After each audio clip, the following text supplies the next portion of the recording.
Hola, en esta ocasión hablaremos un poco acerca de el carácter romano, el romano como padre de familia, la ley del matrimonio y la situación de las mujeres en Roma, entre otros aspectos básicos del vivir romano. Acompáñenme en esta interesante narrativa.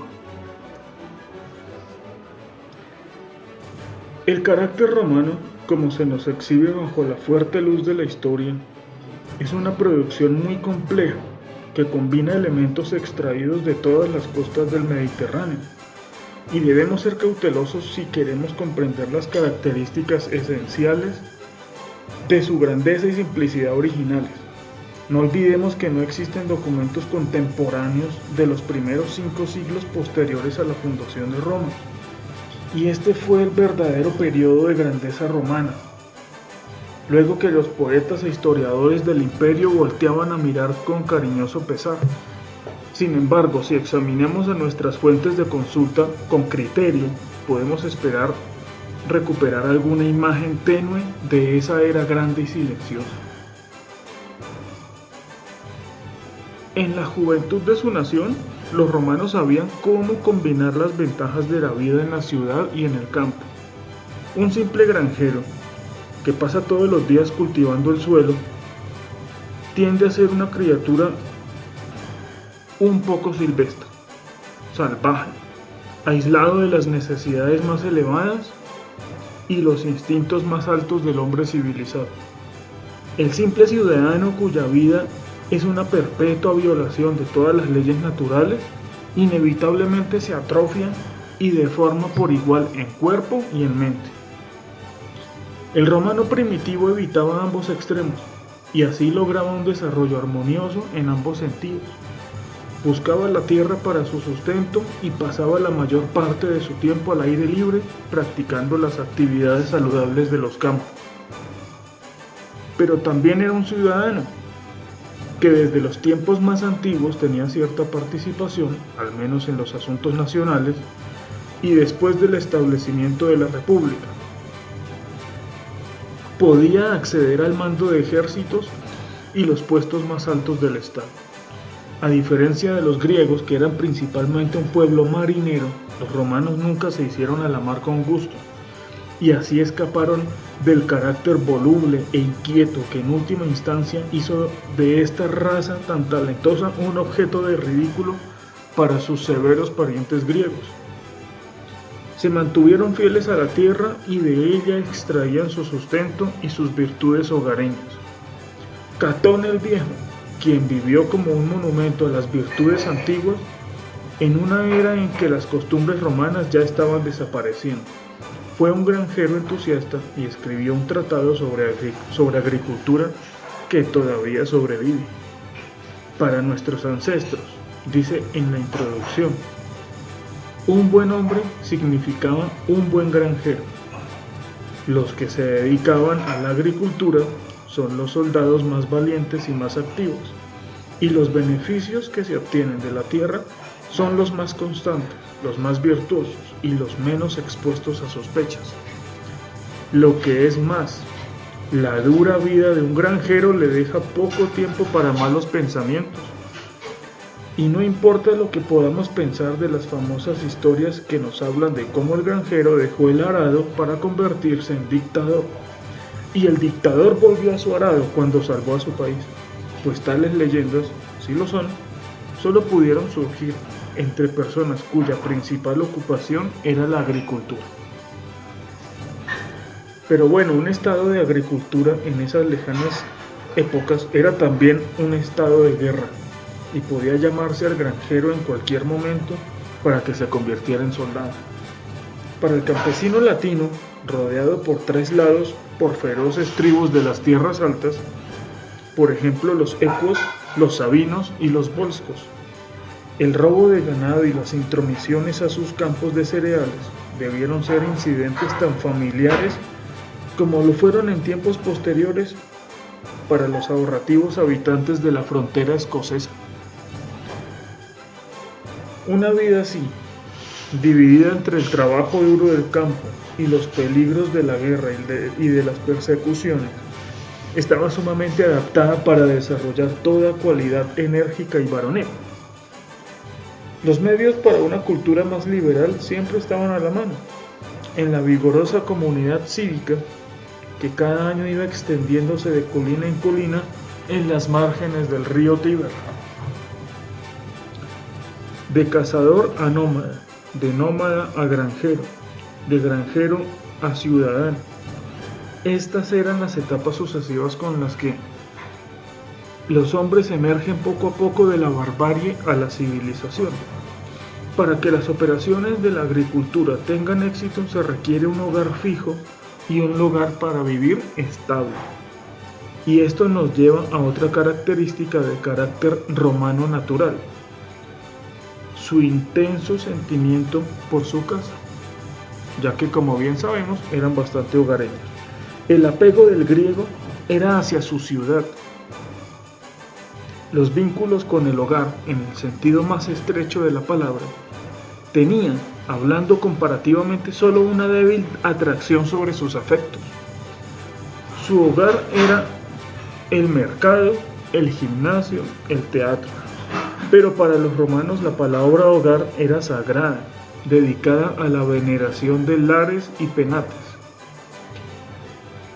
de los cuales ya habíamos hablado en un audio anterior y decíamos que eran los espíritus guardianes del hogar, y proporcionaba un tema en fechas posteriores a algunos de sus poetas más talentosos.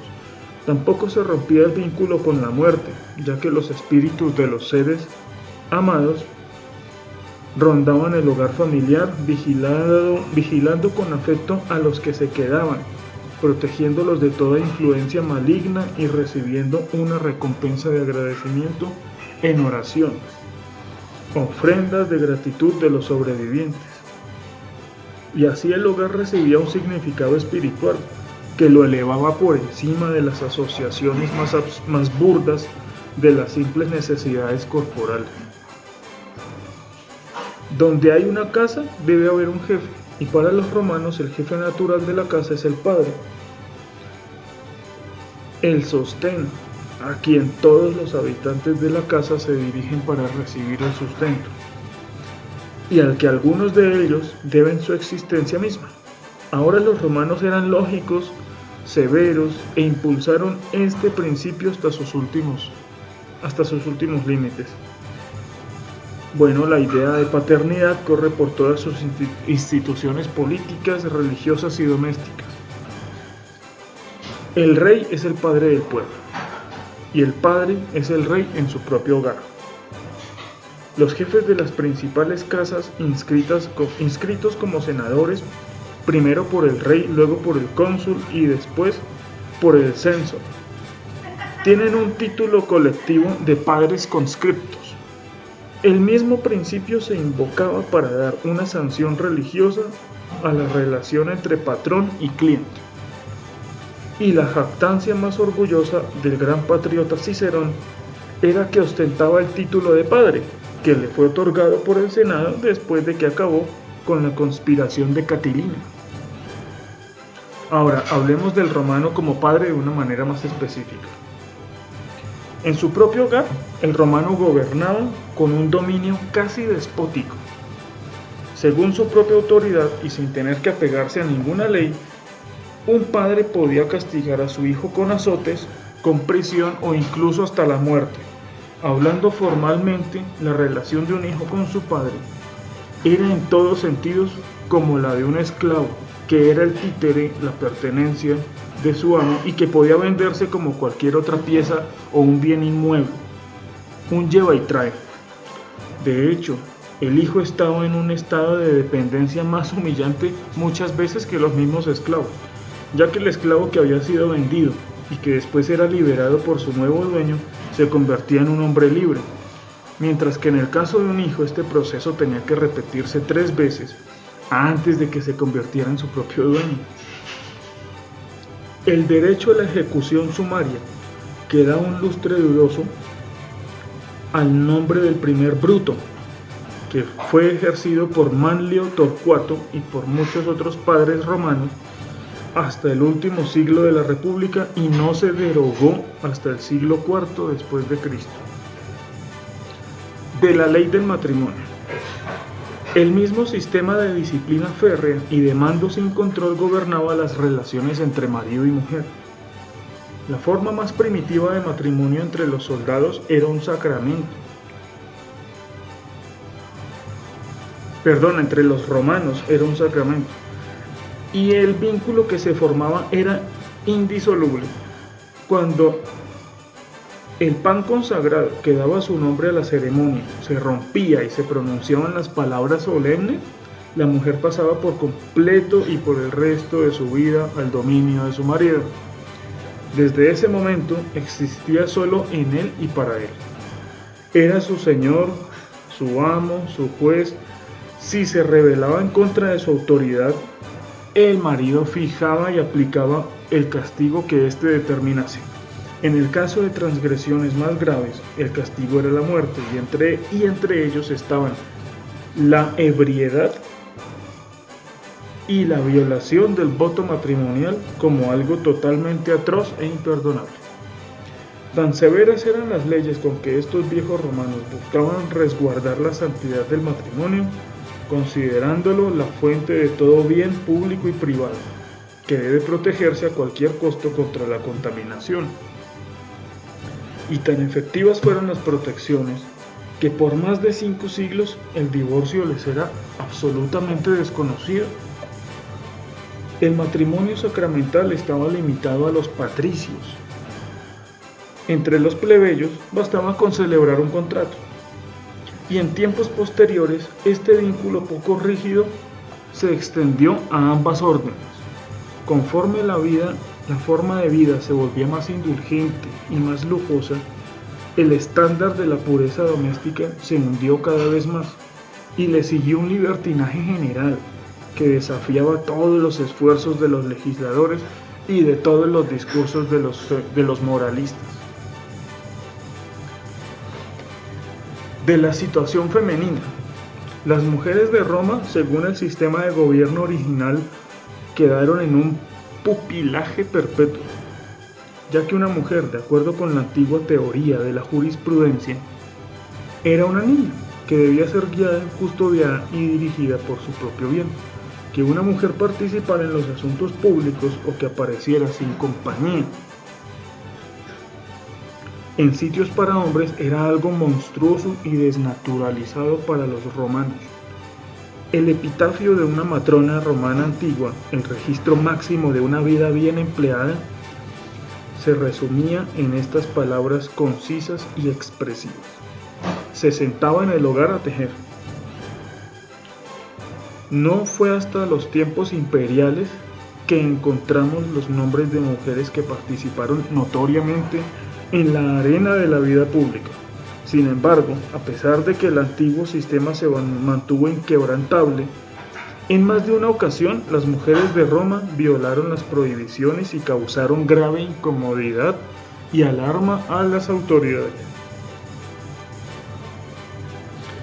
Hablemos un poco acerca de la opinión pública. En primer lugar estaba la poderosa fuerza de la opinión pública, que siempre imponía un control al abuso sin sentido de la autoridad. La tendencia al autoaislamiento era desconocida para las naciones de la antigua Italia. Los romanos vivieron bajo la luz de la publicidad y el capricho individual se mantenía controlado mediante una conciencia pública altamente organizada y sensible. El sentimiento de que todo hombre tiene un deber hacia la sociedad y que no debería dar ningún paso importante sin consultar la opinión de otros, era una convicción firmemente enraizada en la mente romana, que nadie podía desafiar con impunidad antes de infligir cualquier castigo severo a un miembro que incurría en una falta en su casa. El romano tenía la obligación de convocar un consejo familiar. Y aunque la decisión final recaía en él, no se podía descartar la ligera opinión de los parientes reunidos. Lo que es más, los derechos privados siempre debían ceder ante los derechos públicos. Cualquier hijo que tuviera el puesto de magistrado se libraba por el momento del control del padre. Livio presentó un ejemplo sorprendente en su libro 24. Fabiano, un cónsul, está acampado en Suessura y al escuchar que su padre, que trabaja con él como subordinado, se aproxima al campo, sale a recibirlo, precedido por sus 12 lictores. El anciano, que está montado a caballo, se acerca lentamente, sin hacer señal alguna de reverencia, a su oficial superior. Pasa a 11 de los lictores, quienes no lo detienen por respeto a su edad y rango. Cuando llega al último lictor, Fabián le dice al hombre que se prepare y ordena a su padre que desmonte. Este obedece al instante, afirmando, mientras pone el pie en tierra, abro comillas, solo deseaba, hijo mío, poner a prueba tu espíritu y ver si tenías la dignidad propia de un cónsul. Cierro comillas. Para